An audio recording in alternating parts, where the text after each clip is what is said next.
ଆପଣ କେବେ ଭାବିଛନ୍ତି କି ସୃଷ୍ଟିର ସମସ୍ତ ଜୀବଜନ୍ତୁଙ୍କ ଶାରୀରିକ ସ୍ଥିତି ଚିନ୍ତା କଲେ ଜଣାଯାଏ ଯେ ମନୁଷ୍ୟକୁ ଛାଡ଼ି ଅନ୍ୟ ସବୁ ପ୍ରାଣୀ ସୁସ୍ଥ ଓ ନିରୋଗ ଜୀବନ ବିତାଇଥାନ୍ତି। ଆକାଶରେ ଉଡ଼ୁଥିବା ପକ୍ଷୀ ହେଉ କି ଘାସ କୁଟାରେ ଥିବା କୀଟପତଙ୍ଗ, ଶାକାହାରୀ କିମ୍ବା ମାଂସାହାରୀ ଜଙ୍ଗଲୀ ଜୀବ, ପ୍ରତ୍ୟେକ ଶ୍ରେଣୀର ଜୀବ ସର୍ବଦା ନିରୋଗ ରହନ୍ତି। ସେମାନଙ୍କର କୌଣସି ଡାକ୍ତରଙ୍କର ଆବଶ୍ୟକତା ପଡ଼େ ନା। ବଟିକା ଇଞ୍ଜେକ୍ସନ୍ ଅପରେସନ୍ ଆଦିରେ କୌଣସି ସମ୍ପର୍କ ନଥାଏ। ଏ ଜୀବଜନ୍ତୁମାନେ ଅଳ୍ପ ବୁଦ୍ଧିବାଲା। ଆୟୁର୍ବେଦ ହୋମିଓପାଥିକ ବିଷୟରେ ଏମାନଙ୍କର ଧାରଣା ନାହିଁ। ଶରୀର କ'ଣ ଆରୋଗ୍ୟ କ'ଣ ଏମାନେ ଜାଣନ୍ତି ନାହିଁ। ତଥାପି ରୋଗର କାରଣରୁ ଏମାନେ ଶୋଇ ରହିବା, ଚିତ୍କାର କରିବା ଏମାନଙ୍କଠାରେ କେବେ ଦେଖାଯାଏ ନାହିଁ।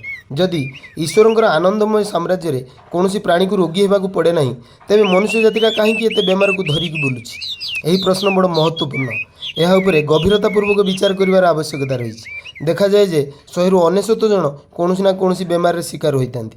ବହୁ କଷ୍ଟରେ ଖୋଜିଲେ 100ରୁ ଜଣେ ମିଳିବେ ଯିଏକି ନିରୋଗ। କିନ୍ତୁ ପଶୁମାନଙ୍କ କ୍ଷେତ୍ରରେ 100ରୁ ଜଣେ ରୋଗୀ, ବାକି 99 ଜଣ ସୁସ୍ଥ। କାହିଁକି? ଏହାର କାରଣ କ'ଣ? ଏହାର କାରଣ ହେଉଛି ଭୂତର ରହସ୍ୟ। ପଞ୍ଚଭୂତ। କ'ଣ ଏହି ଭୂତ? କିଏ ଏହି ଭୂତ? ମନୁଷ୍ୟର ବୁଦ୍ଧି ଅତ୍ୟନ୍ତ ପ୍ରଖର, କିନ୍ତୁ ଜୀବନର ମୂଳ ପଞ୍ଚଭୂତର ସମସ୍ୟା ଆଜି ଯାଏ ତାକୁ ଜଣା ନାହିଁ। ନିରୋଗତା ଏବଂ ଦୀର୍ଘ ଜୀବନ ବାବଦରେ କୌଣସି ଉପଚାର ତା ପାଖରେ ଆଜି ଯାଏ ପହଞ୍ଚି ନାହିଁ। ଏହି ପଞ୍ଚଭୂତର ନିୟମକୁ ଯିଏ ଉଲ୍ଲଂଘନ କରେ ସିଏ ହିଁ ରୋଗିଣା ହୋଇଥାଏ।